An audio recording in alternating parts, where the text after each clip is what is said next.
Welcome to the Knowledge Entrepreneurs Show, where we celebrate the innovators driving change in the education industry. At Edison OS, we've worked with over 500 knowledge entrepreneurs to turn their edtech ideas into profitable businesses. So, Ram, welcome to the Knowledge Entrepreneur Show. Thank you so much. Thank you once again for taking your time out and accepting my invite to be a part of this show. And my first question is a light one. It's an open-ended question, mainly with the goal of getting to know Ram the person than what you do and stuff like that, because that's going to add so much more context when you talk to us about what you're doing right now. So, Ram, if you can walk us through your journey so far, and what are the things that led to your starting of Simply.coach, the platform for coaches and therapists and trainers.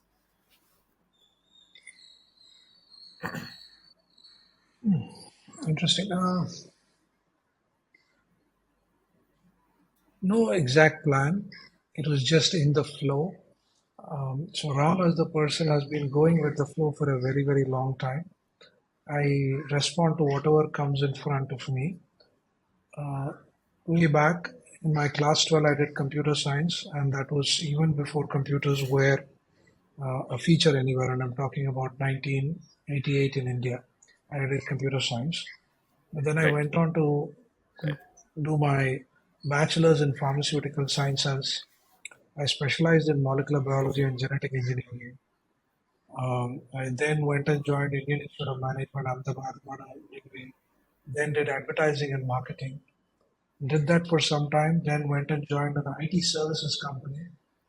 Did work with global companies in setting up technology platforms. Then switched over to being a digital marketer, was running Facebook and Google campaigns for a bunch of clients. And in 2012, switched further and became an independent coach. So life has been very kind. So I do whatever comes my way. Something feels like, oh, this might be something interesting, something worthwhile doing, something learning. I try it out, and that's how Simply Coach also came up. As a coach myself, I was looking for technology platforms because of my background in technology to help elevate my coaching. Right. I Right. searched, couldn't find anything that worked for me, and decided to build one. Great. Okay. So what started off as a tool that you wanted for yourself is now also looking to cater to all the others who might be facing similar problems as yours. Got it. Ram, that's quite a journey that you've had, starting off as a computer science graduate, and then going into pharmaceutical and molecular biology, and then MBA from IMA, nothing less. And you know you've done where you've set up tech infrastructures for companies, and then you've moved to digital marketing, where you've ran campaigns, and then you say that 2012 is when you became a coach. What I'm curious about is, what is the you said that you respond to situations that come in front of you, and you're pretty open, and you like to do things that you feel might be worthwhile. Now, the transition from, say, at least I see three major transitions. I would not say Simply Coach is another transition, because Simply Coach, the way I look at it, it's part of your coaching journey is what I see.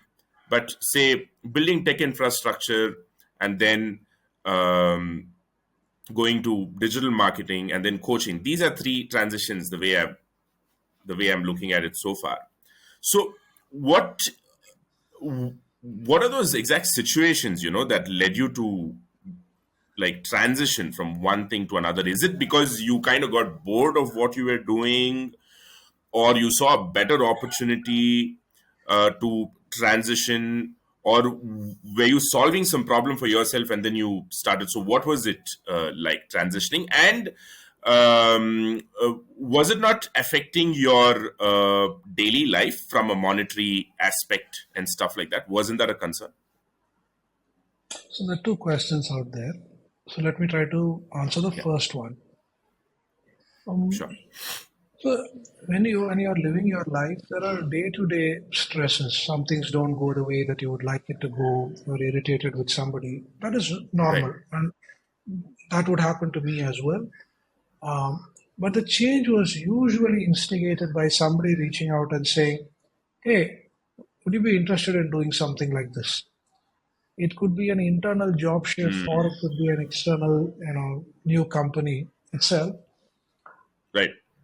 And then you say, "All right, okay, it's worth talking," and you make a decision. Finances are important. Uh, it's very critical. You have a family, you need to make sure that everybody is provided for and you can live comfortably. I have been blessed that that has not been a showstopper. That is not to say that I come from a rich background or I have got wealth, family wealth. It is Right. to live within your means and make sure that you are taking enough risks with a lot of faith that things will eventually work out. Right. It's not self confidence, it is not about my own abilities.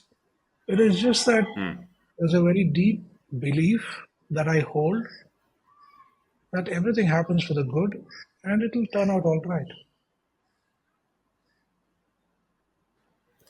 Simpler said than done, or easier said than done. You just put it very, very calmly, very coolly, but that's a lot of things, in that phase of transition.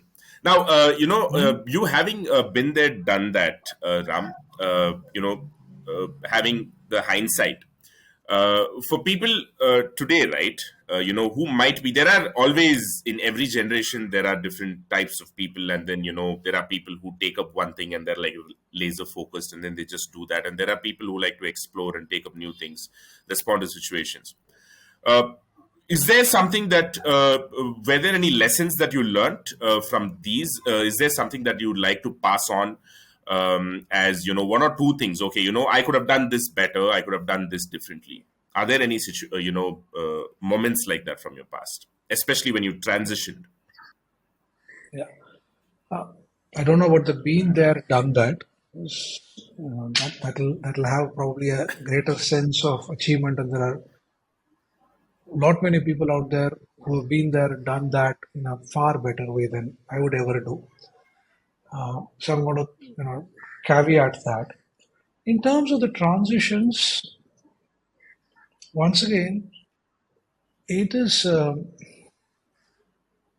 I was mentioning this to a coaching client of mine yesterday. Okay. Instead of saying, I don't know how to do this, Right. if you can simply tell yourself, I don't know how to do this yet, and I'll figure it out. Right. Right. So the attitude and mindset that seems to work is saying that, hey, you can figure it out, you'll make mistakes, you will learn. There are enough people that you can ask for help. And so the transitions don't become scary. Right.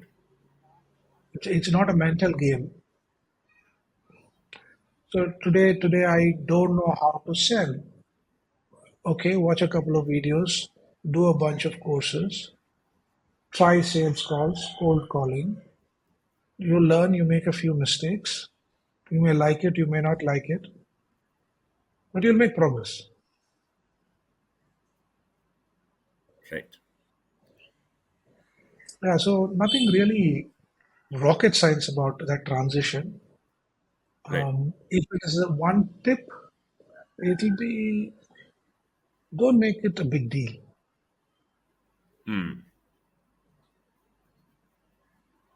Okay. Okay, so when you say don't make it a big deal, just treat that as any other thing, is what you're trying to say. Because the way I see it, what you're saying is the more importance that you can give to something it can backfire and become a big pressure. That's the perspective from which you're saying that. Is that right? In both ways, you might get too excited about an idea Right. and make it a big deal, or you might be running Right. away from something and you're too scared and you're making that a big deal and you want to run away from. So transitions could be towards something or away from something, and both Right. of it can become a big deal. I might say, oh my God, this is really not working for me. I'm suffering. I really need a change. Or, Right. oh wow, there is something so exciting out there. This is the biggest thing that I can dedicate my life to. Right. So treat both with Got it. equanimity. Treat both with equal energy. Got it, Ram. Ram, when you started your journey in digital marketing, right? Did you just, execute for others, or there was also an educational stint there? Not for you. Were you also involved in training? Because digital marketing might be a skill that you might have picked up. Not that it's a big thing. Probably whatever was relevant to that particular domain. Um, did you also have a phase where you were training others? No, I was not training anybody. Okay. However, the time that I was doing digital marketing was in its infancy, 2007, 2008. Right. There were there were no real complexities as today you would have it in the area of Right. digital marketing. Right. So I might say that it was possibly simpler to pick up. Today, if one Mm-hmm. were to do it, one would require a lot more help and assistance. Got it. It's too fast, too complex, too much. Today, yeah, got it. So now, digital marketing to coaching. Now, from I said I've spoken to three coaches so far, and none of them happen to be somebody who set out to become a coach. And it's not like they planned. Okay, you know what? I want to become a coach. It was kind of an accidental journey for them, and it was very unplanned. They just somebody happened to like somebody's way of solving a problem, and then somebody called them, and then they became a coach and stuff like that. What is your story like? Like, what was that moment when you decided that you're going to become a coach? Was it a planned thing, or was it a problem you were solving for yourself? What was that like, Ram? Very similar to what your three other coaches would have said. It was not planned. It was once Okay. again something that came my way, which I Right. explored and then I found. Right. Right. That said, I think there is a deeper genesis to this. And if I were to look at all of us, um, any product or service that we bring out, Right. the core of it is it should help people Right. be a little bit happier, a little bit successful. Now, it could be a book, and I want people to read it, pick some Right. idea, it will help them be successful.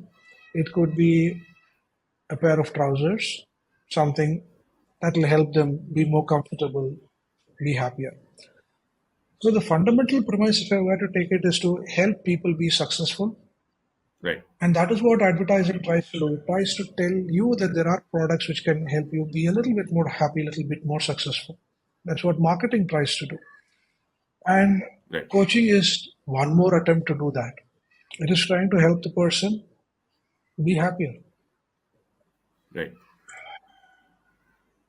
The ways might be different, the methods might be different, therapy might do it differently, training might do it differently, coaching might do Right. it differently. Right.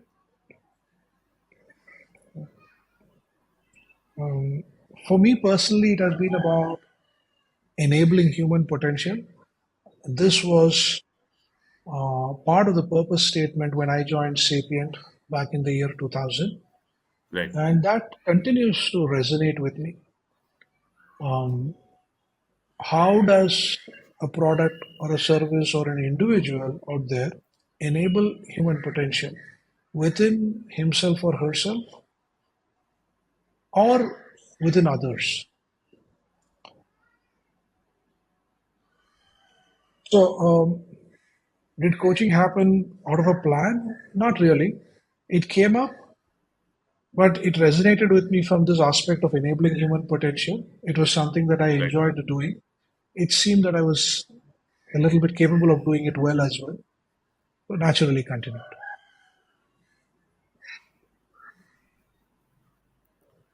So Got yeah, it. nothing rocket science there. Now I've figured that even rocket science, you would say that, there's nothing rocket science about it. And yeah, uh, cool. That's one way of looking at things, surely. But, can you go back to that first stint of yours, first time that you coached somebody? What was it like, and what was the point that you discovered? You said, you had some natural capabilities, natural skills that could make you a coach. Could you talk about this, Ram? Yeah. Um, I did the coach certification because I was an independent professional and I needed to do something. I was doing some bit of consulting Right, when some ex-colleagues came and said, "Hey Ram, why don't you try coaching? You are a good people manager within an organization context. Why don't you try being an independent coach?" So that was the genesis for it. Having completed my coach certification, the next order of priority was to find clients who would be willing to pay me for my coaching services. right, So there were a few kind ex-colleagues of mine who are in other organizations who said, "All right, okay, I know Ram. He's learning to be a coach, but he was a good people manager, so he won't mess it up. So let right, me try." And right, that's how my coaching engagement started off. It was essentially the trust of a lot of people who said, "I know Ram. He's a good person, but he's not a great coach. Let's give him a chance." right, Um, so the first initial coaching engagements are always about, you feel nervous, you do feel unsure because it's a new skill. Um, there's a lot of anxiety around how you are as a coach, all natural human tendencies. But what I learned was coaching works because it's very structured and it's a process. It has a few basic rules which, if one were to follow diligently, it works beautifully. So you don't need to try too hard. Just do the basics, and it works. Um, right. yeah. You said you did a certification for, becoming a coach. Mhm. Um, how important is a certification, or is certification needed for everybody who's setting out to become a coach, Ram? Yeah. Two ways of looking at it: inside out and outside in. From an outside in point of view, a certification tells the world that you're qualified, tells the world that you've taken the Right, efforts to go through a structured program. right, From an inside out point of view, the certification gives you structure. It gives you a codified set of ways of working with your client. Uh, will you be successful without a certification? Absolutely. There are so many wonderful coaches out there, senior coaches, right, master certified coaches, who have not gone through any certifications but who are probably far more effective in terms of helping people. Um, right, so up to an individual on how they see right, themselves as a coach. Examine right, both what is coming from within you, the need, and also the market conditions. right.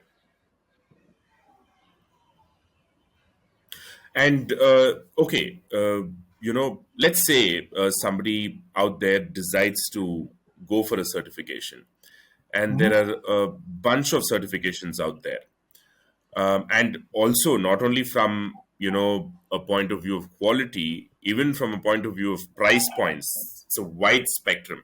Like, it starts from a very affordable pricing to as much as it could cost somebody a fortune.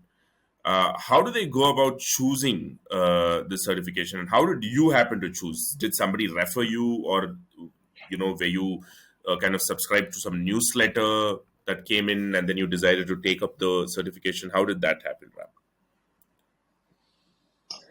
So in 2012, I was volunteering with Sri Aurobindo Society in Pondicherry. I was based Okay. out of Delhi at the time, and I was visiting Okay. Pondicherry. And Okay. I was meeting a bunch of people, talking. I had just quit my job and talking to a couple of people. At this point in time, I bumped into a very wonderful gentleman named Rajan Kaikar. Rajan Kaikar is Okay. Asia Pacific leader of a neuro leadership group, Franklin Covey International. So he said, Right. Ram, oh, we have a coaching batch of certifying coaches starting off next week. Why don't you join us? I'll even give you a discount. I said, okay, sounds good. So I did not do any research. I did not do any newsletter.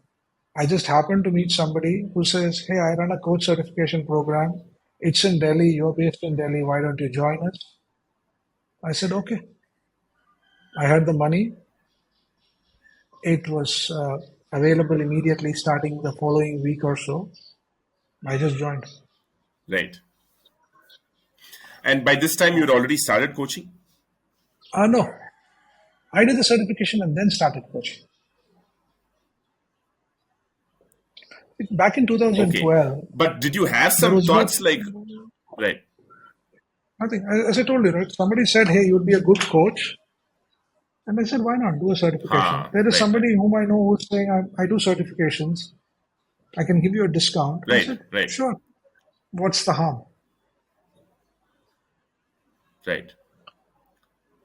So I Sorry, don't Ram, come please from a proceed. You school. were saying something No. back in 2012. I said back in 2012, there were not as many coaches, as many coach certification programs. Right. There Right. was not much of a choice. All programs were done face to face, and location mattered a lot, and you needed to make time. It just so happened that all of that came together Right. for me. I didn't do much in terms of research or investigation, none of it. And as you Right. can see, as a recurring theme in what I am seeing is things happen. You just trust and go with it. So I can give you answers in many different ways, but it will all come back to the same theme of things happen. Go with it. Yeah. Yeah. Yeah. I was gonna come to that, because all your answers, is pretty. So far, whatever you've told, one thing is very evident that you didn't really sit and plan, break your head too much. You seem to have gone with the flow. You do not, at least from what you've said, it doesn't seem like you've kind of thought a lot about what you had to do and stuff like that. It's been like a very like go with the flow. But there's a question, but before that, I'd like to understand something. There should have been also situations when you had to sit down, break down things, structure, organize. It's not just because you've told these things. I don't think I should be assuming you're not a organized. You're not a guy who's against organizing or structuring or planning and stuff like that, right? I think you'd say it's a balance of both. Very right observation. So structure planning very essential. Once you have decided to do something, and it could be a coach certification, once the decision was made to sign up for a coach certification, you work to a plan, you structure, you show up, you practice, you make sure that you get the 100 hours, you get the 500 hours, whatever the number of hours, go through it. Structure allows Right. you to be more efficient. Structure Right. cannot make a decision for you. I can put together a very, very structured way of analyzing and comes to pros and cons and short term, long term, mid term. I've done everything possible, Right. asked opinions. Still, I'll have to come and make a decision. Now, when I Right. say go with the flow, I don't say go with the flow like that. I say trust the flow. Trust that the decisions that are coming in front of you will always turn out well. So it's a very delicate balance, because a lot of times when I say go with the flow, people say, "Oh my God, what are you doing? You're just." I said, "No, I have a lot of trust in the way things appear in front of me." Right. Got it. This is, what you said now is, very, it was kind of striking. Structure is not going to help you make a decision, because at the end of the day, you need to make that decision. And because, everything has pros and cons. It takes me back to this point you must have had. Now, I'm trying to look at it from a different way. You were, before getting into digital marketing, you were, helping corporates set up tech infrastructure. I'm just simplifying it too much. You not going too detailed into, but there's a transition there, and you had to make a choice for sure. Choice is what? You had to make a decision. You had a choice. You need to make a decision. The choice is you could continue doing what you wanted to do, or take up the new thing that's come to you. And even though you said go with the flow, at that point in time, I'm sure you must have, the way you would have made your decision, you must have analyzed pros and cons of doing this, doing that. And then whatever decision you make, I think, is what you mean to say go with the flow. But the way you make the decision, I think there has been a structure. Is that correct, Ram? Or was it like just out of a whim or something? That's what I'm trying to understand. So not out of a whim. If I were to look back as I'm hearing your question, Right. it has been Right. about people, and there have always been people when you make a decision. So you want to go join somebody, you want to work with somebody, you need to Right. trust Right. that the person is a good person to work with. And is this Right. problem or challenge in front of you, the opportunity in front of you, is it interesting? Is it Right. something that captures your attention? Those are the two things that one would look for, right? Right. Then I think where structure would come in is, we spoke about this earlier. Financially, is this something that is workable? Right. And that, again, is very basic. You got to be realistic. You got to be pragmatic about what role money plays in your life Right. and how much of it do you need. So Right. moving from IT to marketing was not a big deal because the money was still there. It was from a full-time job into another full-time job. But Right. moving from a full-time job into an independent professional, that's very interesting, because I went from getting a monthly salary, predictable end of the month, to I don't know where Right. the money will come from. Right. There again, my probably just a blessing, and I keep discussing this with my wife as well. There is never a point where we worried about money. It was Right. okay. We try something. If it doesn't work, I'll go find another job. Right. There'll be some job somewhere that I can work. It'll pay me something. We'll figure it out. Right. And I quote this example, and I always say that this is not about self confidence. It is about self assurance. I keep telling myself that there'll be some work out there. There'll be some kind soul out there who will like you and give you some work to do and pay you some money. So it works out. So to answer your Right. question, it is not about structure. You do need a little bit of structure when you make these transitions, when you want to go from a full-time job into an entrepreneur. Having said that, trust your gut, trust your intuition, trust to work with good people.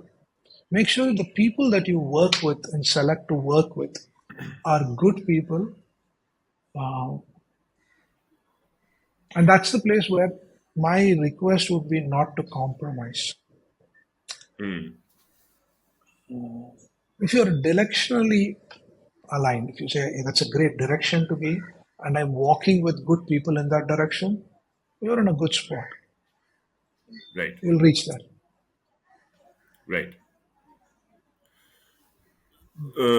Thank you, Ram, for this, sharing this piece, this bit of information, because one of the things that people face while making a decision, especially when transitioning a job, even on social media, right? When I when I'm just browsing through social media, especially Twitter, there are a lot of people, have multiple offers in their hand, and it's very clear, they're confused between, they know that there is a job, the team is awesome. They have this, it's pretty clear. They're like putting the message out there. Look, here's a job offer I've got. The team is amazing, but it's, uncharted waters, uncharted territory, not much certainty. But then there's another offer.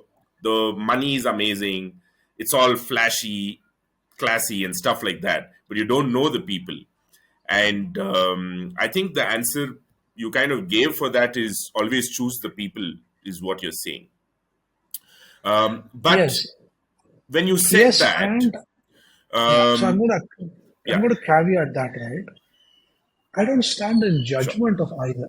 I'm not saying that flashy is bad, understated is good. I'm not right, saying anything. You decide for right, yourself whether this is something which will work for you. right, Right?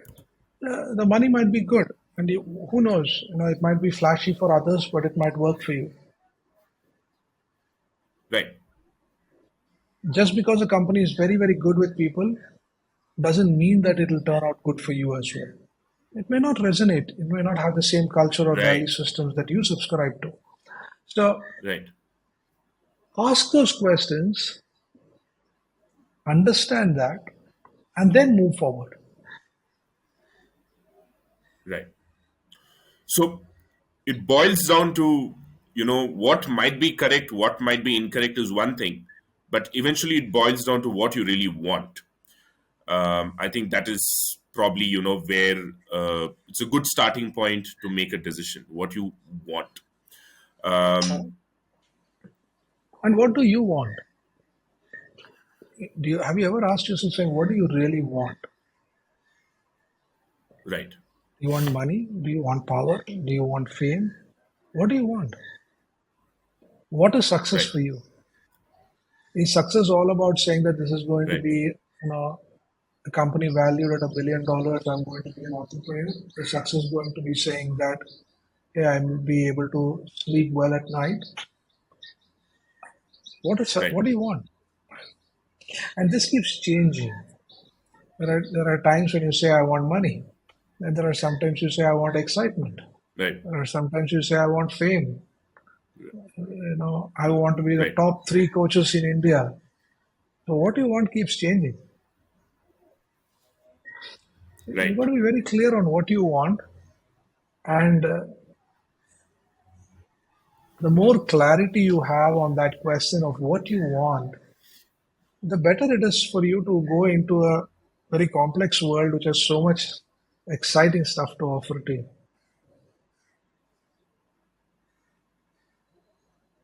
right. Because that's the point when you have to make multiple decisions. What you want, the clarity of that is going to guide you in making those Yeah, decisions. yeah, absolutely. Great. So, Dr. Ram, Marshall this Goldsmith says, yeah, go. Dr. Marshall Goldsmith says this very beautifully, right? He says that people make the mistake of saying that if I solve one problem or one set of challenges, everything will be clean and no future challenges will come up. And that is never the case. You become an entrepreneur, you have a certain set of challenges to face. You continue to remain in your corporate jobs, there is a set of challenges to face.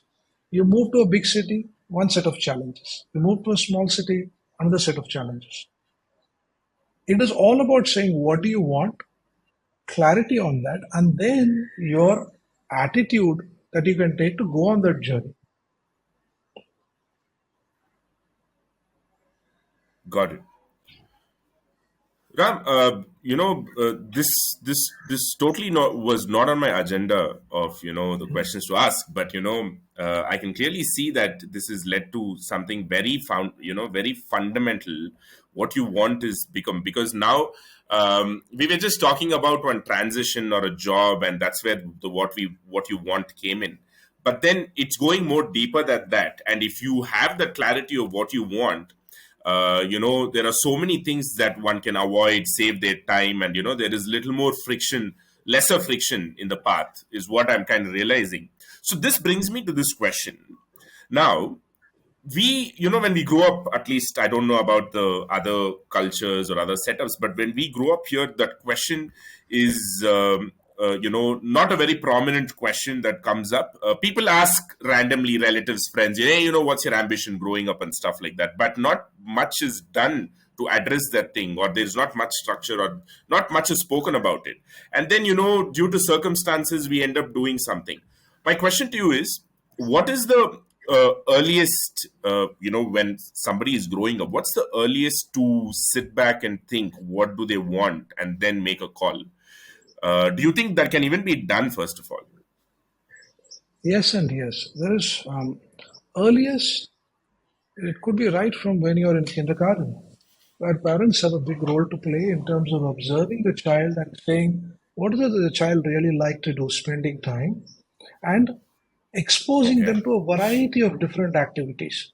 So, one of the things that happened in the pandemic is children were all at home, there were devices, and there were no other inputs given.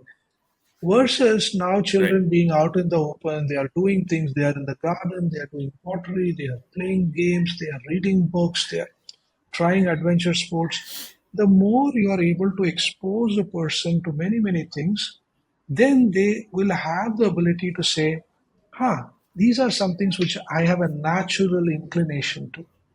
So that is at a point of view of exposure. Once a child's mental faculties are developed, which is late teens, you could still then ask the child, where would you like to go?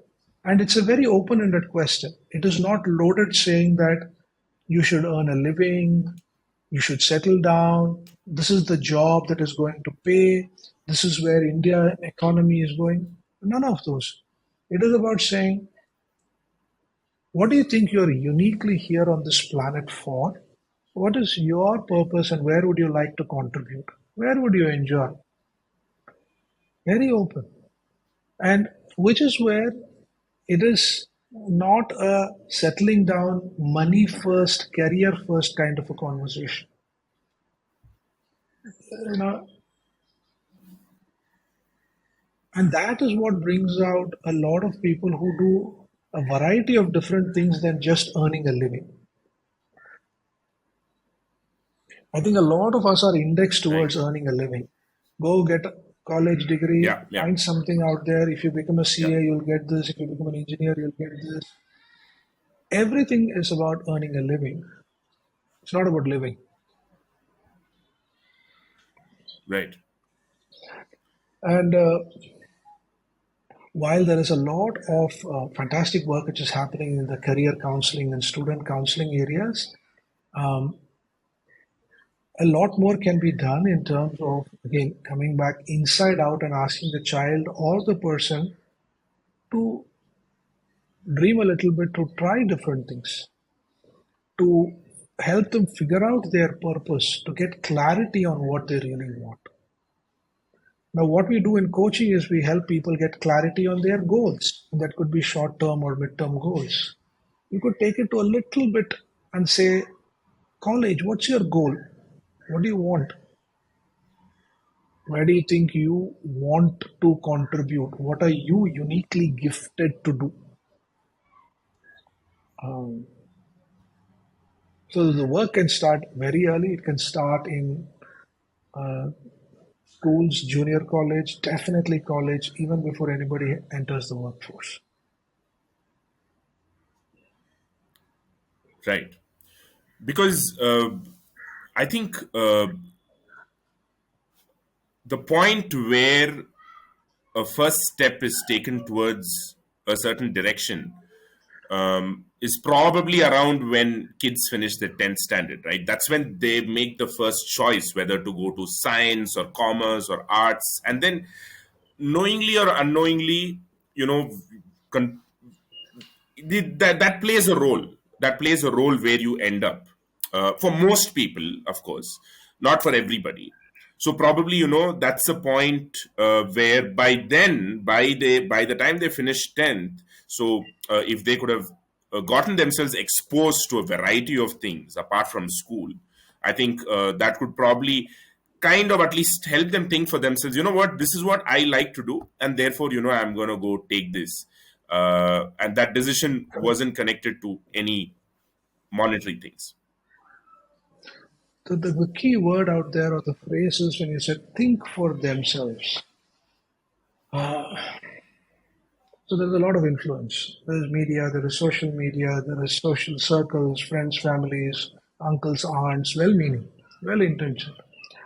Right. And that Right.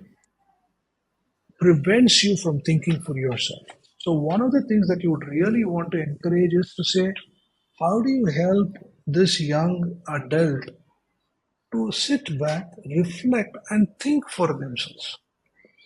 Are you providing them an opportunity to do that? Is there a Right. structured way to do it? Are parents equipped to do it? Right.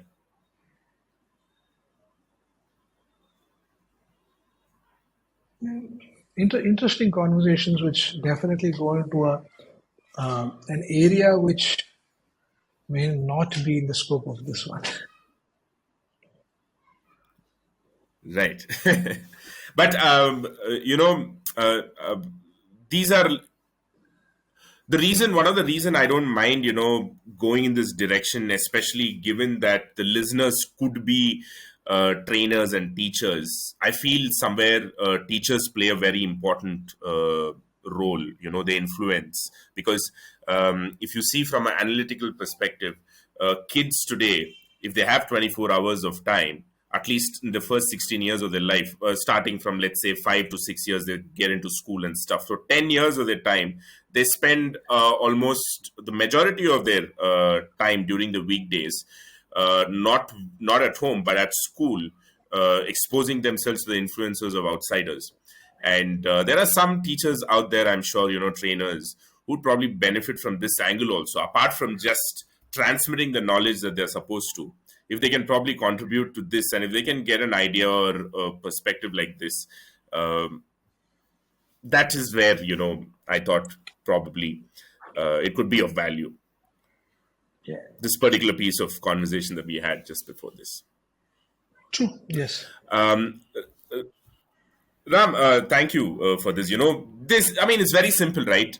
We spoke for a few minutes, but then I think it's, at least if there is one actionable thing that people can take away for getting clarity as to what does one want. If somebody needs to help somebody, it's very simple.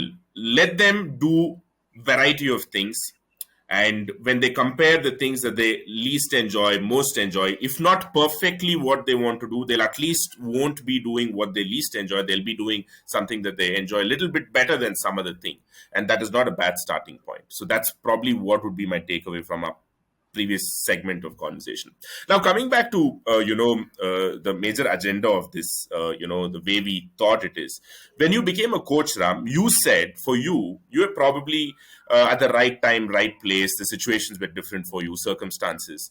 2012, not much to choose from, not a lot of headaches, and then you already had people who recognized you as a people person, and therefore you had some good things going on for you, and it was a pretty natural transition, a smooth transition, and you got your first coaching gig. Now today, what should one do? There are a lot of coaches out there. Some say it's saturated, some say ideally it's not really, it's never going to be saturated, because quality is quality.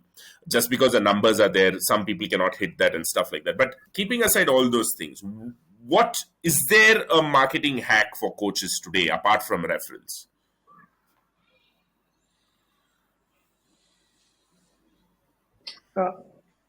Interesting one.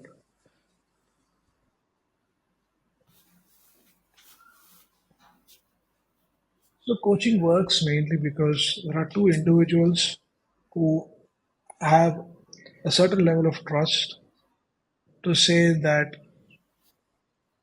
this person will help me and this person is willing to take some help. Right. So how do I go about finding this person who will be my coach? And in order to be found, coaches need to do marketing.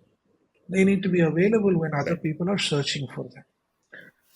Uh, Right. so, what what helps a person select a coach? So, the first thing is your own credentials. I Right. My credentials should resonate with the person who's looking for a coach. So that's the first barrier. Do I have the right credentials? Do I come from the right background? Have I done the kind of work? Have I gone to the universities? Have I done the certificates? Do I have the experience? So that's the first barrier. The second thing is what are my what are my views on coaching? What are my views on human development? What are my thoughts? How do they get to know me even before they talk to me? So, how do I publish? How do I speak? How do I write? So that people are able to experience me even before they even come and talk to me. Then Right. there is the whole aspect of referral. So, if you were to ask me, I would say work to build up your credentials. You may not have had the education, you may not have the background, but work to build up your credentials. And there is no such thing as an overnight success there. So steadily build up your Right. credentials and your credibility so that the first look they say, hey, this is somebody worth talking to. The next is Right. who is this person? So make yourself available. Talk about what inspires you. Talk about your style of coaching. Talk about your methodology of coaching, what you believe, how you work, so that people can experience you, people can know you. Um, the third thing is once they come and talk to you, make it easy to work with you. Don't make it difficult for them. Don't have complex contracts, don't have complex methodologies. It should be like, hey, I want to work with you, and you should say, all right, we'll work for X months together, or we'll do Y sessions together, and this is how much it will cost you. Very simple, easy to work with, effective. Stick to basics. In the past, I've had this very interesting question for myself. Let's say I use my skills and my Right. knowledge in digital marketing. I run campaigns for myself. And I say, oh, Ram, great Right. life coach available. And I start putting these campaigns on Facebook and Instagram and wherever. Next day morning, 100 people write to me. Now, what do you think is going to happen to me? Right. I've got 100 people to respond to and 100 people to do Right. calls with. And then Right. I cannot be doing 100 people justice to in the next 10 days because they are going to be interested for the next 5, 7, 10 days. After that, they're going to probably go find somebody else. So I've always Right. questioned why somebody would want to do heavy duty advertising campaigns for an individual coach. Right. You'd rather be more marketing focused, more value focused, and offer some things which will help people. And then naturally they'll want to work with you. Right. It's as they say these days, some of the things that I read, like an insight, they say, don't worry about the content or your IP. Don't hide it. Just share it because people don't. You think people pay for that, but people pay for. This is mostly spoken about in software implementation and all those things, and then people pay for execution and implementation. Uh, would I be right, or would I be incorrect if I say that coaches out there just go and share what they think? They would say anything when a real situation comes, and then it's not that people are going to just listen to you with that information. Maybe some people it might work, but for some people it might not work, and that could be a starting point for them to reach out to you. Okay, you know what, I came across this post of yours. It could be a video, text, very interesting one. Can you work with me? So whatever you said, this is what it kind of meant. Am I correct, Ram? uh, Yes. And there is always what, what SaaS companies would call as a freemium model, where I can say there is some Premium part of model. it which Right. is there is some part of it which is free, and there are some parts of it Right. which could be paid for, and coaches could do that. Right. You could have one methodology which you Right. which is part of your research, it's part of your intellectual property, but you could give a glimpse of it. You could share something which will help people, and then Right. probably that will help them see the value and inspire them to come and pay for more. Absolutely valuable. Got it. And when it comes to when I saw, when I was just doing some basic trying to collect some information about you and what you've done mostly from LinkedIn, I saw that you've been in the executive leadership training coaching sort of a field, which has got to do with corporates. And then there is another segment in coaching which is individuals, right? Random people, for their personal life and stuff like that. Do you do both of it, or are you focused, or is it important to be focused on one of these things, Ram? So I work with leaders in a corporate setting. That is what I have done Right. in the past, and therefore I feel I am more qualified in that area to help people. I don't do Right. what they call as life coaching. Uh, I work Okay. with I work with individuals where Right. they are sponsoring themselves, but that will be still in their areas of leadership development. Got it. I am not. I don't think I'm qualified enough to go and talk about relationships and life per se. So I don't normally venture into that area at all. Okay. That's me. Got it. I got the answer to that. I think it's more about you knowing what your strengths are and sticking to either of this or that. And if you feel you can handle both, you can. Um, Ram, I have, when I planned for this podcast, I was just looking at it from two segments. One is, picking your brain from the coaching aspect, and then, mostly helping coaches out there to, one of the most toughest things for coaches out there is to sales, right? Getting clients, amongst a lot of other things. And another thing I just wanted to talk about, one more segment is about the Simply.coach platform that you run, which is SaaS. So before we move on to that, I just have one question that I'd like you to address.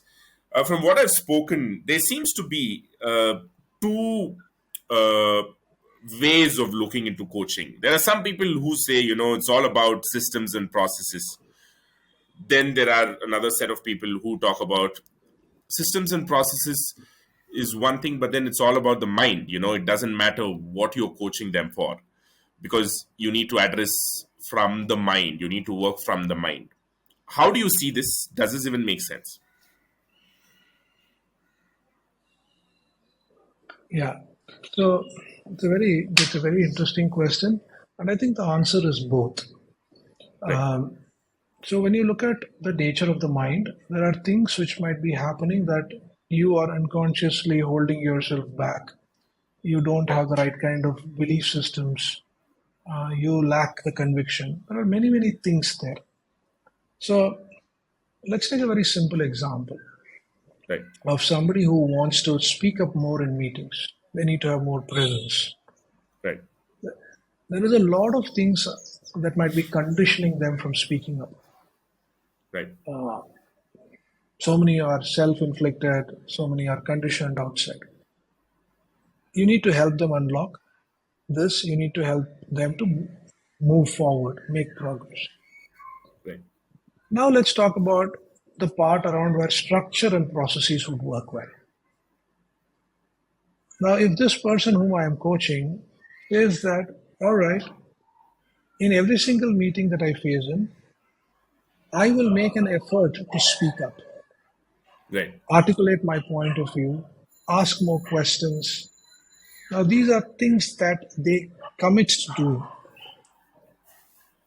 Right. Now, once they have committed to doing these set of actions or behaviors in every single meeting, Right. we agree on a structure saying that Just keep a log of this in an Excel sheet where it's Monday, Tuesday, Wednesday, Thursday, Friday. And at the end of the week, reflect on how many times you were successfully able to speak up, Right. how many times you were not able to speak up, and Right. reflect. Now, what I have done is we have understood that they need to speak up. We have Right. articulated a series of changes which they need to make, and now structure and process helps them to track their progress, analyze their behavior change, find patterns for themselves. So one is not contradicting with the other. However, I would say structure is only going to elevate coaching. Right. You didn't send me an agenda for this meeting. We'll be talking about everything under the sky. You put an agenda, that is structure. You didn't Got send it. me a meeting request, we don't know when to meet. You Right. don't send me a Right. meeting request for 1.5 hours. I don't know if you're meeting for 30 minutes or 2 hours. That's Right. structure. Right? Right. The problem is when you think structure is going to restrict my coaching, or coaching is Hmm. all about conversations only, it's all about exploring the mind. Finally, clients are paying you to get results. Finally, clients want to Results. make progress, they want to change. You should do everything that will help your client be successful. It means better questions, better exploration of their minds, better structure. Try everything. Got it, Ram. You're saying it's a combination of both, it is a combination of mind as well as, once you figure out what is it and then you put a structure to unblocking that is what you're saying. Yeah, Think yes, about it, right? You want to lose weight. You right, set a goal. Now the trainer will say, right, do so many reps, drink so much water, drink this food. You got to track all of that. That's structure. Otherwise, you're never going to lose weight. right. And before that, there is a mind thing as well. Are you even Are okay you for willing that? to? Yeah, yeah. Are you Yeah, willing to lose weight? What is the motivation to lose weight? Are you committed to it? right, What is helping you to lose weight? What is going to prevent you from snacking? All of those are great conversations. But finally, I have to have the structure of hitting the gym thrice a week, drinking so much water, avoiding this food, right. sleeping early. You need structure. Got it. Ram, just one more question before we move on to Simply Coach. This just came about, when you were talking about the mind and unlocking and all those things. Today, there is a culture, there is an atmosphere where people are more open towards seeing a therapist. At least in the if you see the early 20s today, and 20s to 30s, people in their 30s and early sorry in their 20s and early 30s, a lot of them that I speak to, they have a therapist. And now you are talking about mind, and then we are talking about a life coach. Is there a clear distinction between a coach and a therapist? In your view, how do you look at it? Can a coach do what a therapist does? So, a coach who is qualified and is a professional therapist can do both. Coaches who are not qualified in therapy should not attempt it. Uh, it is not ethical. Right, It is not the right thing to do. Therapy is about right, unlocking your past. Therapy is about taking you away from feeling helpless to saying, I've got things under control. People go to right, therapists because they need help. Okay. right. When you come to a coach assumes that you are capable of playing the game. Take tennis as an example. Right.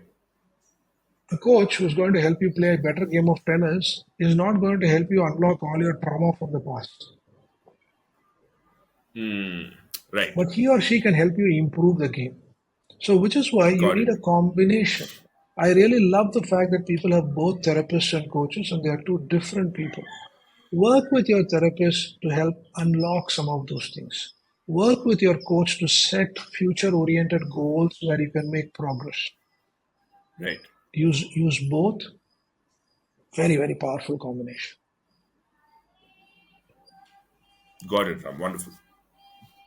A lot of clarity from that, even for me, because therapy is working with the mind even deeper, and coach is about, it's about getting the technicalities right.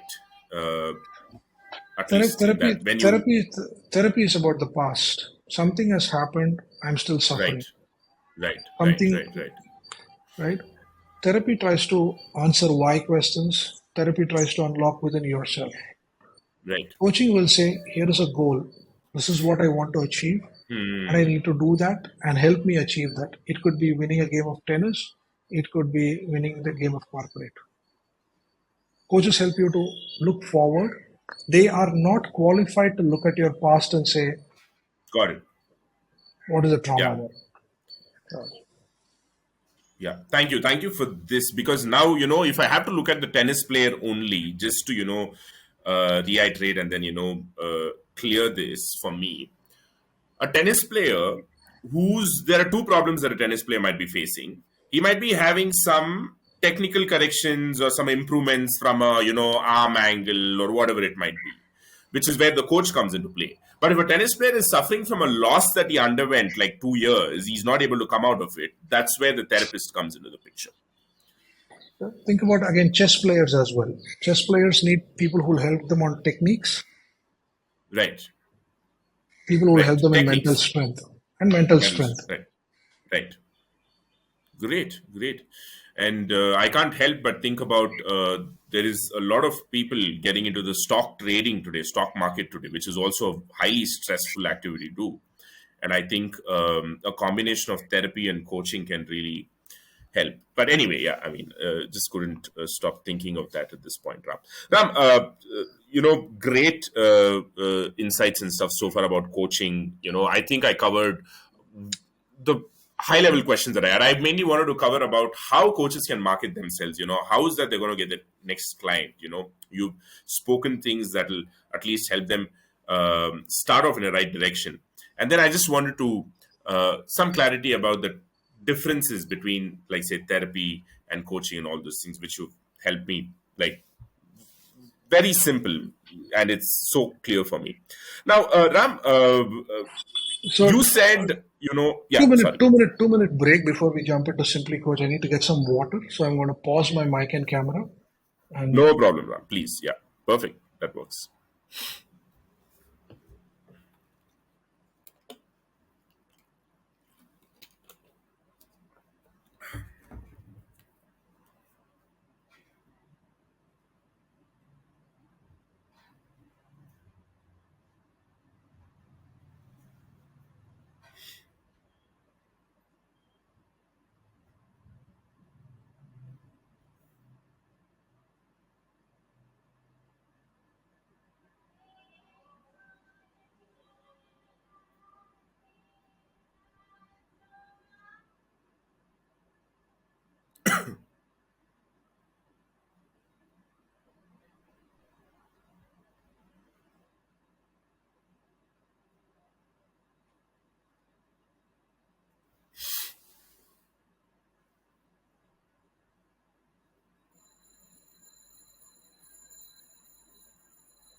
just 1 minute, I'm just sending a message and come. No problem, Ram. Please take your time.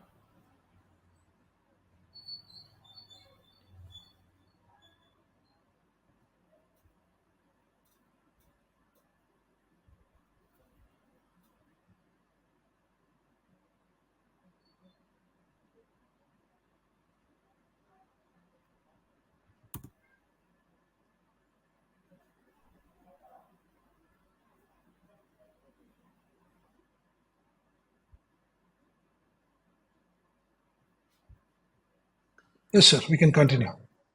Okay. Great. Great. Ram, you're going, moving on to Simply Coach, Yeah. simply.coach. I can't, you were a coach, and you said that, as a coach, you were looking for certain tools and you couldn't find it. And hence you just started building Simply Coach platform. Of course, you have been tech techie, so I'm sure, you have the expertise to do that. But they usually say in the world of entrepreneurship, right? you set out to do, you focus on your core offering and then leave the rest to the outside experts so that you can focus on your core offering. Now, how do you look at this? And did you think about this before you started building Simply.coach? Or did you transition from being a coach to a SaaS founder? So I think the genesis for Simply Coach was, there in my mind since 2015. Okay. But that 2012, I took my certification. By 2015, I had a good practice going on, working with Right. a lot of people. And then I started to feel the pain of not having a structured platform. Everything is stuck in emails and messages and shared Google Drives and so on and so forth. It was working, but it could be more efficient. So Right. I started looking for technology platforms to solve that. I tried a Right. bunch of them, did not quite like it. It didn't suit my style, or it was too restrictive, too expensive, variety of different things. So Right. the idea was there, the trials were going on till the right Right. set of conditions came in. So, in a certain sense, I knew from being a coach what all I would have liked to see in that platform. Right. Now, part of the learning has been that the world doesn't see coaching my way, and what might be a Okay. very important feature for me personally may not be the most important features for all our coaches on the Simply.coach platform. So, Right. part of the learning has been to develop the platform in the way where the market would want it rather than the way, say, I would want it as a coach. Um, so the learnings of what I saw as a coach still continue to see as a coach. I still coach along with running Simply.coach. The reason is because that still keeps me connected to the profession, to the needs of my clients, the evolving needs of it, and therefore to build in platform features and functionalities. Um, Right. so it kind of one feeds the other both ways. Got it. Ram, you said an interesting thing, right? You said that you had some needs for yourself. You were looking for solutions to solve the problem that you were going through. But then you weren't. You tried a bunch of them. You weren't happy, expensive, lot of reasons, and then you started building it for yourself.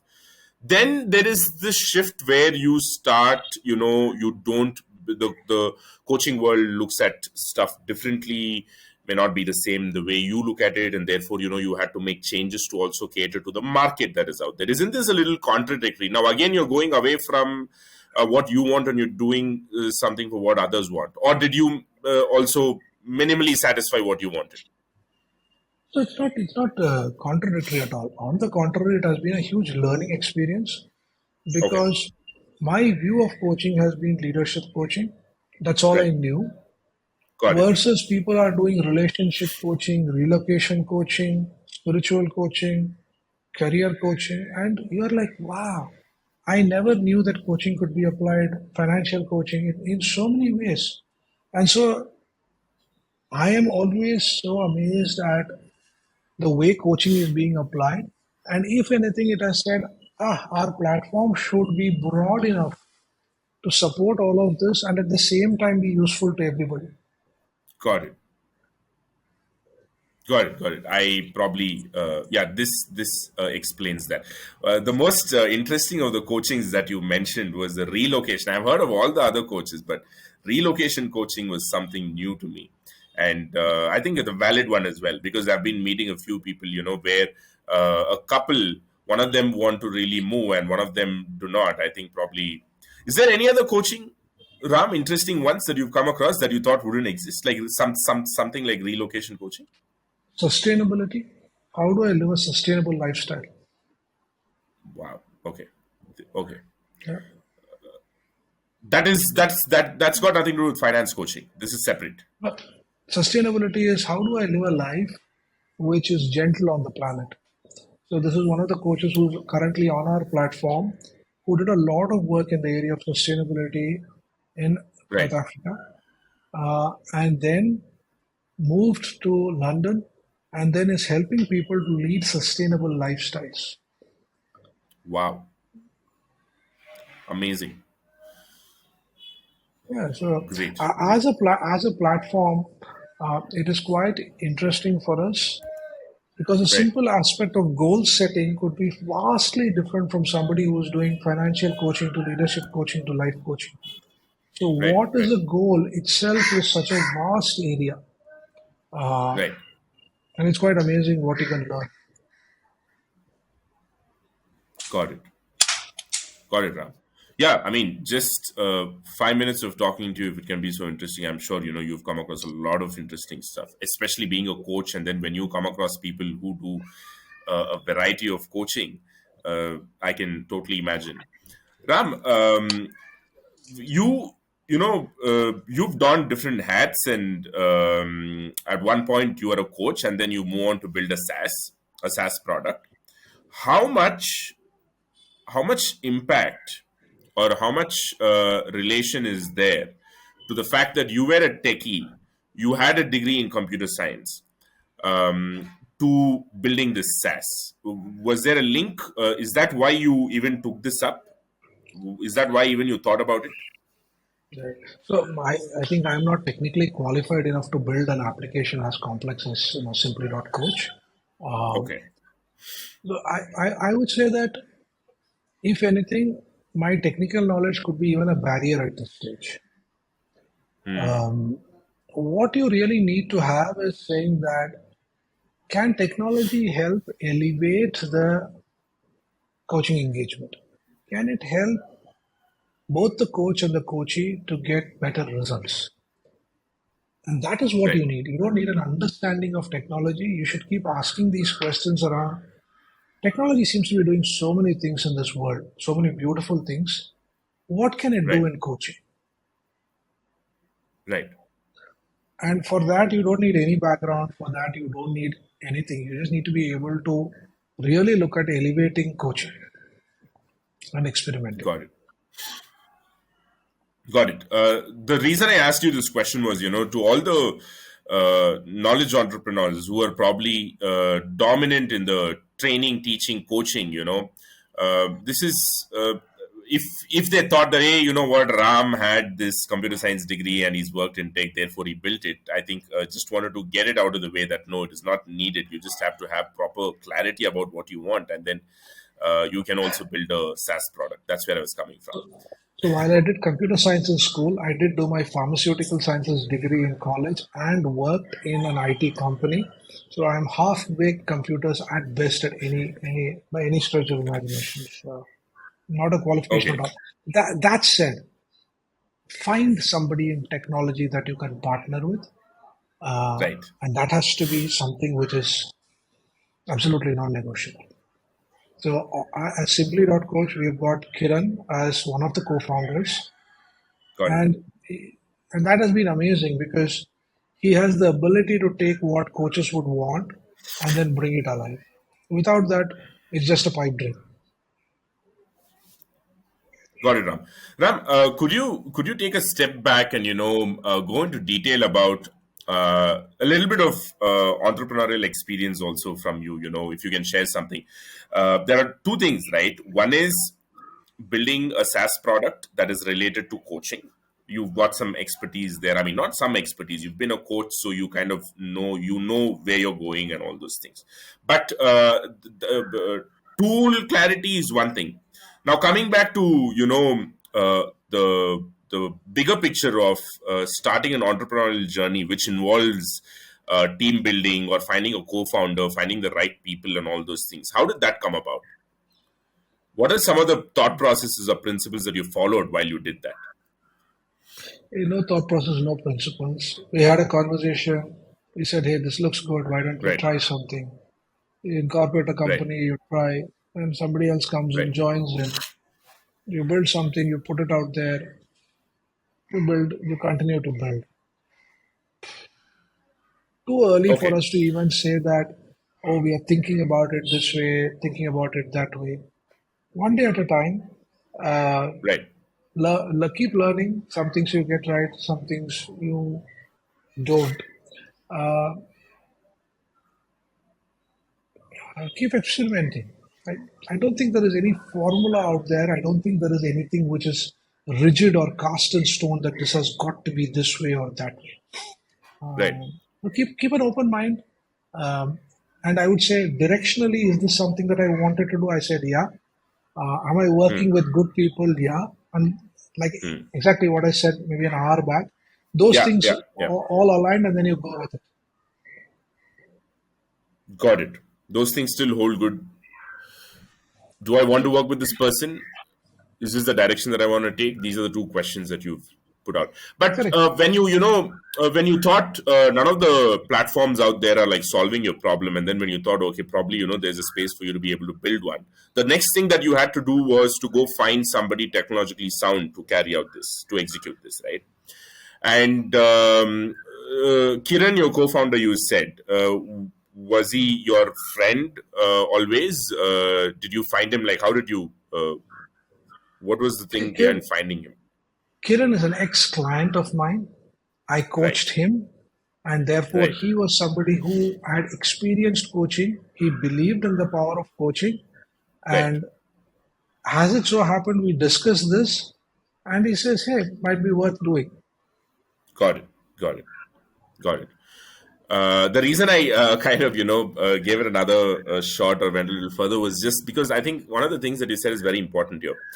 There is a certain level of organicness to this, right? I mean, although you wanted to build a tech platform, you wanted a tech person, but where you found him is, I think, that small bit of insight could go a long way. It can't get more organic than this, because one of the important things that I see here is that Kiran knows the importance of coaching because he was your client. I think that's one of the key things here. So if people out there, if these are things that kind of fall into place, I think it's already The, it's easier to the make other decisions. the other thing is also Yeah, that Simply.coach is a fully remote company. Kiran is based out of Pune. I'm based out of Pondicherry. And Venkat, who is the third co-founder and my brother, is based out of Chennai. Our right, team of approximately 15 people is all over India. right, The relationships that need to be built have to be there from the start. It is very difficult to say within co-founders itself you are going to start from scratch and build a relationship. I'm not saying it won't work.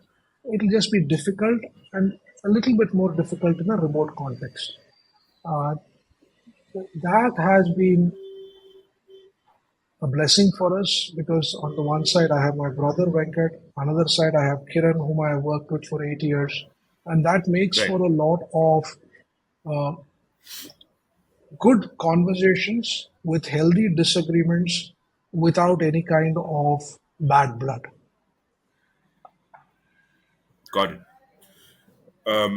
There used to be a time when people were told, people who were getting into entrepreneurship, having a co-founder is the benefits of having a co-founder.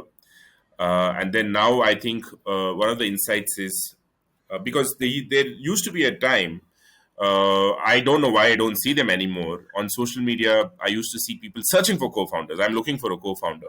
Because what you said couldn't help but think about it.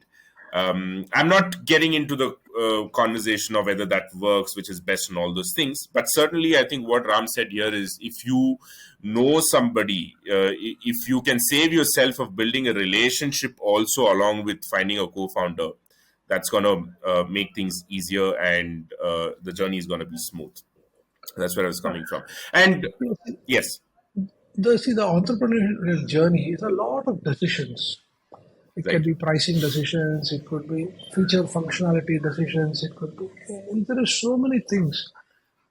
Unlike a regular job where the decision is, okay, do we sign this client or not? Most of the things are structured by somebody else for you when you go pick up a job. Here you are right, building the company. There are so many things that you need to discuss, agree, disagree, make peace, and move forward. So if you don't have the relationships, it's going to be extremely painful. Trust, right. big ingredient. Got it, Ram. Ram, you know, when you talk about starting a SaaS product or starting an entrepreneurial journey, apart from one important thing is who are the people you're teaming up to work with. That's definitely one of the most important things which we spoke about. The next most important thing is the money, the funding that is needed. So, are you self-funded, bootstrapped? What is the funding journey like? So we've had a seed round in Simply.coach. It is not a friends and family round. It's a seed Okay. round. And the seed investors are people that I have coached in the Wow. past who believe in the power of coaching, or Right. people who are current subscribers of the platform. Got it. And that has been our predominant things. We've also had a couple of people who, from relationship point of view, who have come in and put in money, but predominantly these have been the people who have put in the seed money in. Apart from that, it is all at a place where it is our own accruals, what we are earning in bridging the gap. Got it. You started in July 2020. You're about 2.5 years old now, and you're approaching 3 years.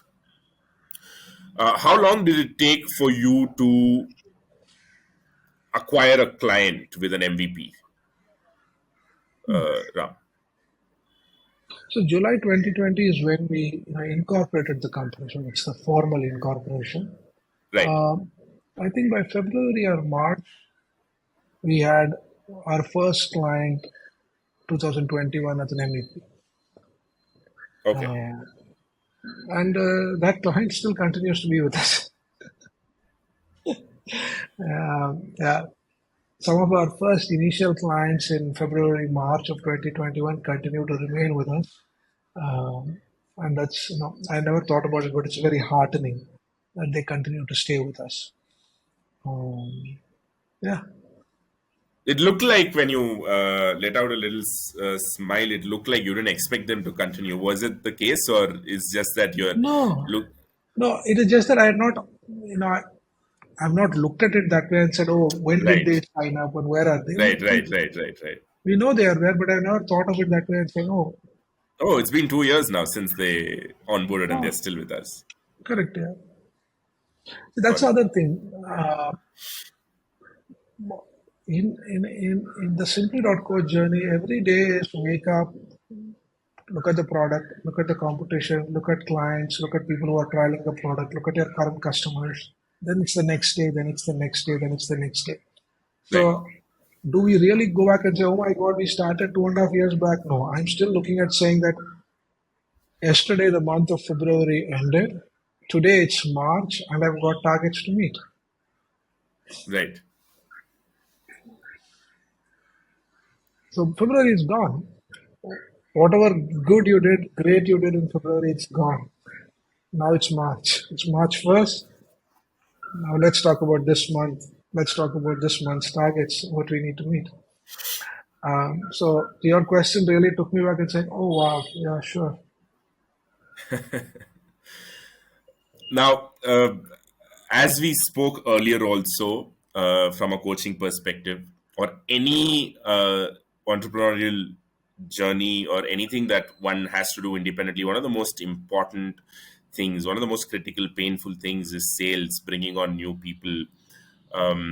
Apart from being a subject matter expert when you're a coach, and when you build a SaaS product, it's all about sales. So, and please correct me if I'm wrong, Ram. The way I've looked at SaaS of late, back in the day, building a SaaS used to be a huge thing, and that itself used to solve half the problem. And then sales was, yes, another thing. But today, looks like SaaS is all about building a product. Anybody and everybody can do it. Of course, the quality of the product is there, but let's assume that you have a SaaS product. When the SaaS companies with the largest distribution channels seem to be the successful ones, is the way I look at it. Am I? Please correct me if I'm wrong again. Keeping these things right, there could be lots of other platforms that offer services similar to Simply.coach. in this crowded area, how do you see sales and marketing? How are you solving it? What has worked, what has not worked? If you can just, talk about it in length, because I feel this is one of the most critical aspects for any SaaS company today. So I don't think I'm qualified to talk about any SaaS company. Okay. I definitely am not qualified to talk about B2C SaaS companies. I'll Right. just talk about the B2B SaaS companies in the coaching space because Got it. I think that's the only bit of experience that I have. So I'll qualify and caveat a lot of what I'm saying there. Right. Our fundamental premise and assumption is that coaching is in its nascency. Technology in coaching is even more nascent. Got it. So there's a lot of runway, there is a lot of potential, there is so much more to be done. Right. Coaching was earlier only for large organizations and CXOs. Now it is coming into mid-tier organizations, family enterprises, Right. middle rung, senior managers. So a lot of potential there. So we are in an industry which is growing, and we are in an industry where technology adoption is still, yet to really take off in a meaningful way. So therefore, when I look at that, it is a combination of more people coming into coaching and more people searching for technology platforms that can help with their coaching practice. Right. So all my sales effort, therefore, will be to be seen by them, be available, be in their Right. consideration set. When they consider, am I in the top three of what they would consider? Right. Now, one would assume that a lot of these people would go on the internet and search for such software platforms. There Right. might be product comparison sites which are available. There are sites which will do referrals, channel marketing, a whole bunch of the normal stuff. Yeah. And as a B2B SaaS platform provider, I need to be meaningfully available in all these channels so that when my coach is looking for a platform, I'm available. Right. And that is all there is to it. Once they are there, they would go to their normal process of evaluating the platform. And what we have learned so far is that people come with a variety of different evaluation criteria. Some might be features, some might be integrations outside the platform, some might be costs, some might be language, some might be security. So it is very vast. Right. And I don't think we are at a place where it will be, oh, there will be one winner in this and everybody else would be losers. Not at all. I believe that there is space for quite a few quality players who are doing genuine good quality work. Right. Got it. You said, you put it in a very simple way by saying that your coaches are searching for you in different places on the internet. It could be product comparison sites, or it could be Google search, or channel market, all those marketing and all those things. And then you're making sure you're available wherever they're going. That's all you can do, and then work on your product to try and be on their top three for consideration. And then it's an organic process from there. But this is the effort that one needs to put as a SaaS company. At least we're talking about B2B coaching. You're talking from that perspective. Fine. I'm sure a lot of other SaaS people who are listening to this can take away, even though they're not in the domain, because it makes complete sense. But can you please go deep dive into this and share some actionable insights, Ram, if that's okay with you. I mean, I think this will really help. Anything that you might be able to share.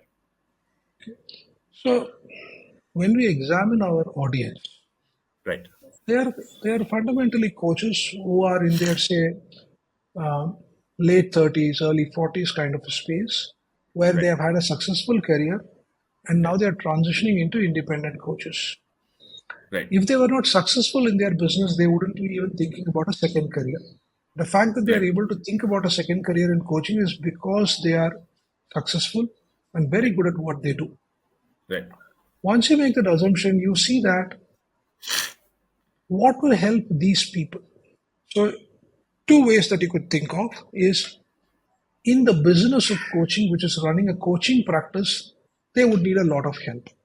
So, there could be knowledge articles which can be put out there, which will be in the business of coaching. The other place is actually coaching itself. How can you elevate coaching? That's where we Right. are building a platform with tools and technologies there. Right. So, to me, understanding your audience and offering them things that will help them both in their profession and in the management of their professional practice are two simple things that you can think of.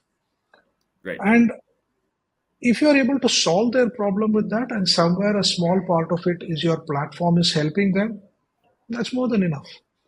Uh, what is the detail in there? The detail could be saying, what are the problems that life coaches face? What are the problems that career coaches face?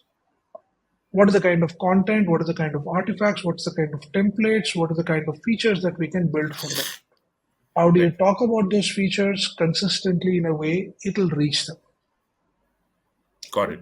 So, for instance, if a life coach were to say, automate billing for my clients, Right. that's a problem which they are facing. Now, do I show up there meaningfully? Right.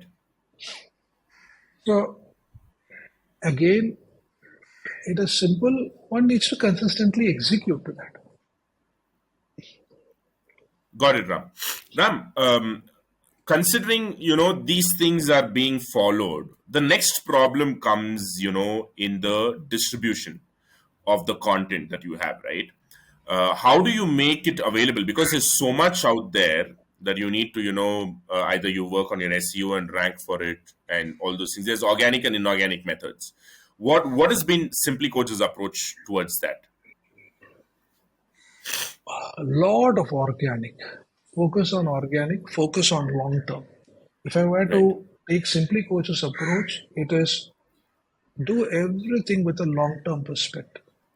Be it Right. client acquisition, be it contents marketing strategies, be it people that we hire, the product that we are developing. Think long term. Right. Invest, wait, cultivate, don't be in a hurry. Right.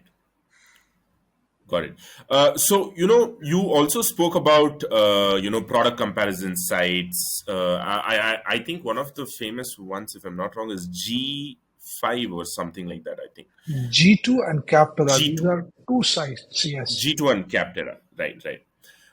So when you are the first aspect you spoke about, making yourself, available in front of your coaches when they're searching for you. One is organically putting out useful content, because when they search that, they know that Simply Coach exists. And then there's another way that this is like channel marketing or like product comparison sites. So these are paid marketing. Am I correct if I'm not wrong? Yes and no. So Okay. G2, for example, allows you to organically collect reviews Okay. like we do. You could also pay people to put reviews for you. You can run Right. campaigns on Capterra where when people are shown, it shows up, and you could do Shows it up. Right. organically also. Both are available. As a marketing professional, I need to Right. decide on which channels work for me and Right. what kind of monies do I need to put in each and every channel. So SEO Right. works, that's organic. I put in efforts into content creation, have writers, create blogs put in there. Right. Capterra and G2 are comparison sites, so I work with my existing clients to request them to put in reviews. We have taken a Right. position not to pay for reviews because that is not something which we believe in. Right. Um, we run campaigns on LinkedIn. We have tried advertising campaigns on Google. Right. Usual blend, right? You try some things, you put some messages out. If it works, continue. If it doesn't, review it. Got it. And as a market right now, you're looking at the, are you looking at specific geographies, or you're looking at the whole world? We're looking at the whole world. In fact, it is one of those fascinating things for me that You could incorporate a company during the pandemic, have people work remotely, and still serve clients in 30, 35 countries globally. Right. It is quite amazing that a SaaS platform is able to service like this and it works like this. So, yeah, the world is your oyster, as they say. Got it. What about the countries, who have different languages apart from English, Ram? It's part of our roadmap. We do definitely want to roll it out in multiple languages. Okay. Within this year, we'll definitely think about rolling it in a couple of other languages other than English. I think there's huge potential there. Got it, Ram. Ram, if there are some coaches that are, tuning in and listening to this, do you want to, in a nutshell, say how Simply.coach can help them?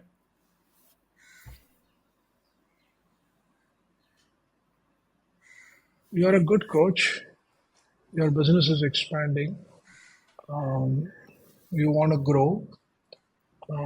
You have methodology that works. Time to invest in a platform. It may be Simply.coach, it might be something else, but do invest in a technology platform which will help you to get more efficient in your coaching, which will help you to get measurable results, which will help you to get consistency as well.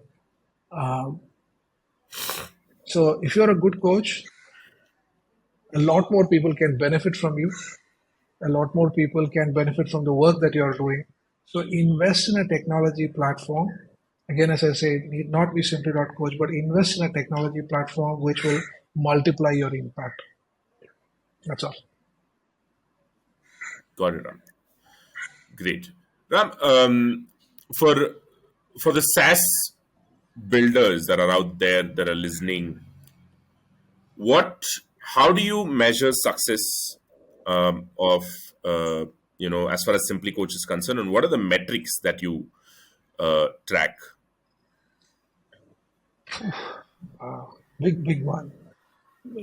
The metrics are the usual: number Right. of subscribers, MRR, ARR, Right. churn, average revenues, lifetime value. So there are enough and more which are written out there. Right. Um, to me, the one that is always worth tracking is, and once again, I talk about B2B SaaS because Yeah. that's the Yeah. only thing that I have seen. Yeah. Every little thing matters. Every person matters. Right. Don't look at this as a business of numbers. You can get caught in the MRR, in the ARR, and the funnel. Stop looking at people as people. They become just faceless numbers and subscribers and customers. No, these are real people. These are real coaches out there who are working with real people and trying to make them a little bit happier. And Right. you're building a platform. So be committed to people out there who are using it, not to the numbers or the metrics. They matter only to that Right. extent. Right. On a priority level, always keep the people first, the customers, as look at them as people first, and then look at them as numbers. 100%. Any day you wake me up middle of the night, any day I'll say, keep your customers first, keep people first. Do the right things, take care of the small things, invest, look at it long term. So, just to get some more clarity on this, what do you mean when you say that look at your customers as people first and then numbers? You mean to say from a relationship perspective, from how you treat them, or what is it, Ram? There's a saying that goes that way, right? Treat your customers like the way you would like to be treated. Right, You respond professionally. You set expectations correctly. If you say you'll respond back in 2 days, respond back in 2 days. If you right, can't do it, say you can't do it. Don't make promises about your platform which are not there. If it's not there, say it's not there. right, Don't say coming soon. Put a date. Say that you will have it by end of the quarter. Right. Be transparent and honest in your pricing. Don't try to hide things. Right. Make it easy to work with you. Got it. You'll never be able to build a platform that will solve every single problem out there in coaching or outside or anywhere. There will always be limitations. There will always be things which you are missing. You will make mistakes. If you made a mistake, say, hey, we made a mistake. We are sorry. Right. Very, yeah, I mean, sounds very simple, but these things are worth, listening to again and again, because it's easier to like fall out of track of these things. And I think whatever you said, as simple as it may sound, the significance of it is, I think it's pretty huge. Ram, we spoke about, the numbers and the way you see success for Simply.coach. From let's just speak about some more numbers if you don't mind sharing. What are the, I mean, are you profitable at this point? One of the most things that is being spoken about today's entrepreneurs, entrepreneurial ventures are, is it profitable or not? Of course, I'm not trying to, this is B2B SaaS, it's very different ball game. But, are you profitable yet? No, we are not profitable yet. Okay, As per our plans and with a little bit of luck, by end of this calendar year, we will be cash break even. great. And this is just with the seed round funding, nothing more. Yeah, nothing. Ma'am, I'd like to, pose this question to you. You must be, I don't know, I don't want to assume. If you read, about the big startups out there, there's always chatter about some people talking about, it's very simple, man. I mean, are you profitable or not? But then, there are other set of people seeing, there are certain companies, you do not look at them from a profitability point of view. It's a much long-term game. What are your views on them? How do you look at it, Ram? Do you even have an opinion? Do you even want to touch upon this topic? So there are concepts like equity and debt which are there. Companies Right, raise funds and they deploy those funds towards their growth. So there is nothing wrong about raising equity, raising debt at all. Call it right, seed funding, call it venture capital, whatever it is. right, However, not having a path towards profitability and a right, meaningful path towards that is something that we as founders of Simply Coach are inherently uncomfortable with.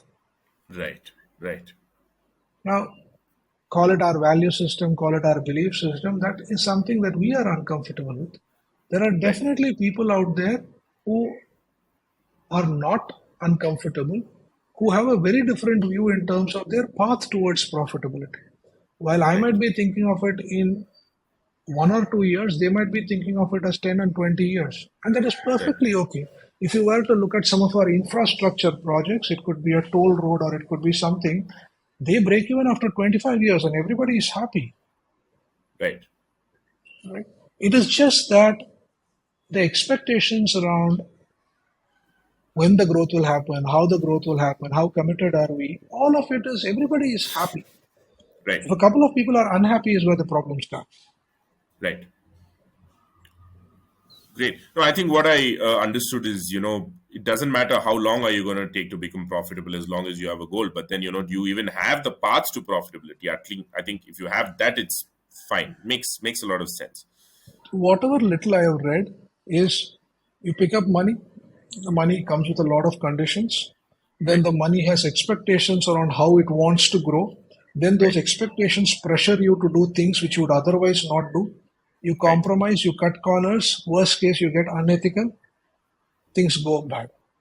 But if the right, same money comes in with an expectation that this is long term, when I buy gold bonds from the RBI, I am very clear on the tenure and the expectations.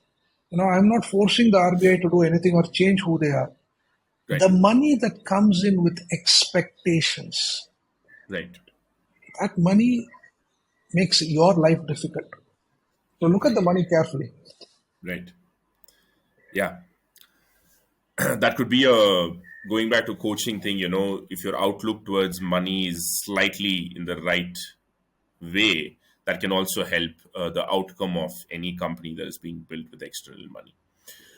Ram, from the number of paying customers point of view, you also have a freemium model? No, we have a 14-day free trial and then a direct paid plan. We do not have a Huh. free premium model. We have this a is this 14-day trial. is this is a great thing, right? This has always been a matter of good debate, or some people, it's always confusing or very difficult to decide on. There is this trial model, you give your entire platform for a free trial, take it for 14 days, 7 days, 30 days, whatever it is you decide, and then no more free stuff. But then there is another model where there is freemium model, where for free you get some basic stuff and then you'll have to upgrade. How easy or difficult was it for you to decide between these two models, Ram? We tried the freemium model. Okay. Didn't work. Didn't work Right. for us. So we moved away from that model and made it into a trial and a paid plan. Okay. How easy was it? It was just part of normal evolution. Our Right. platform is evolving, pricing plans are evolving, features and functionality are evolving. Right. And you try experiments. Got it. So when you talk about trial, you must be having only, at some point in time, there are a bunch of people who are trying trial, but then, they only stay in the platform for so long. And then majority of them are paying customers. So how many paying customers do you have, and how many are you looking to have by the end of this year? Will not be comfortable sharing that in a public forum. Okay, cool. No problem. Would you be okay to share what is your revenue at this point and where you're going to be down the line? No. No None problem. of those. If I get into some of those specific numbers, I am first of all not qualified because I don't look at this, and inherently at the stage that we are in, I don't think it will be a good thing to share publicly. Got it, Ram. Fair enough. Ram, one final question before we, conclude this session, which is, I think, one of the most important things for any entrepreneurial venture is, building the team. And you said you are at 15. You have a team size of 15 at this point, right? What are the key things that you look at, before you have anybody join Simply.coach? Apart from the qualifications, all those things, of course, given that they are suited from skills and everything else, from a person point of view, from a culture point of view. We are a fully remote organization. You Right. sit at home and you Right. work 8 hours a day. Right. So you should be capable of managing yourself. Right. Be disciplined. Make sure that your emotional health is always good. Right. Because you're working remotely, you rely a lot on tools, reports to be updated so that everybody else is always in the know. You cannot walk over and say, hey, is this happening? You need to put the data in somewhere so that people can read it. It could be notes from a client call, from a customer Right. demo call. You need to put that in. Right. And therefore, we'll also look for people who are structured and disciplined about the way they work Right. because it's remote. Communication skills are very essential. Right. Clear this, and this, not all over the place. So apart from the domain skills, I look for ability to manage yourself, having a great attitude, emotional health, being structured and disciplined, and communicate well. Got it, Ram. Being a remote company, do you organize, any team gatherings now and then? Is that a thing? Yes, we try to do monthly a gathering where we just hang out and chat. We also do bi-weekly, once in a fortnight, We do knowledge sharing sessions where we are talking about coaching, we are talking about industries as well.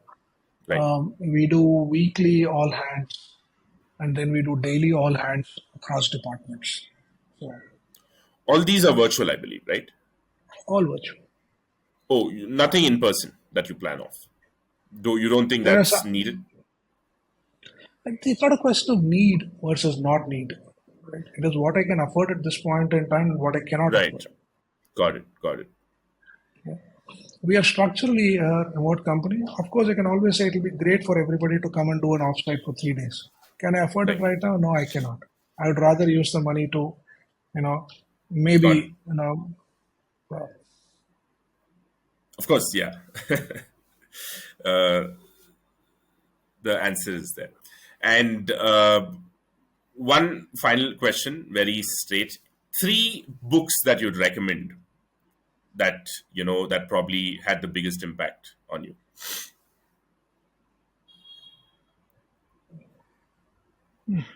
so definitely the first one would be a book by Swami Nisargadatta Maharaj. It goes, I Am That. Right. Then there will be from Bhagavan Ramana Maharishi, which goes, Who Am I? And yeah, two that I can think of. Three now. Great. Two. Great. Great. uh, Ram, it was wonderful talking to you. Very insightful. I think lots to take away. This is one of those podcasts. Not every podcast we get to cover 2 different aspects. I think here I got a chance to cover the coaching perspective and the business decisions and the business things that involves that, plus the SaaS product that is Simply.coach platform. In such a short time, I think there's a lot of things that we've discussed, and it was like, thank you so much for sharing so much. I'm hoping that people who are listening to this find some value, get some value, something that they can go and say that it was worth listening to. I'm pretty confident it's going to be for them. At least for me, it was. And yeah, you've taken about solid 2 hours of your time. Really thankful for that. Once the episode is ready to publish, I will have it shared with you, Ram, and you can go through it, and you can probably share your feedback. If there's anything that you'd want to crop or anything, we are happy to do that as well. Lovely. Thank you for having me here. One doesn't get an opportunity to review and reflect so much about their life in the past. So thank you for uh, enabling that over the last 2 hours. There are some aspects which I had forgotten. There are some aspects which I don't think about so often. I'm definitely taking away from the fact that there is so much in my life, in our life, that one needs to be even more grateful, even more thankful about. So it's a blessed time to be, and what a lovely way to close. Thank you. Thank you, Ram. It was a pleasure.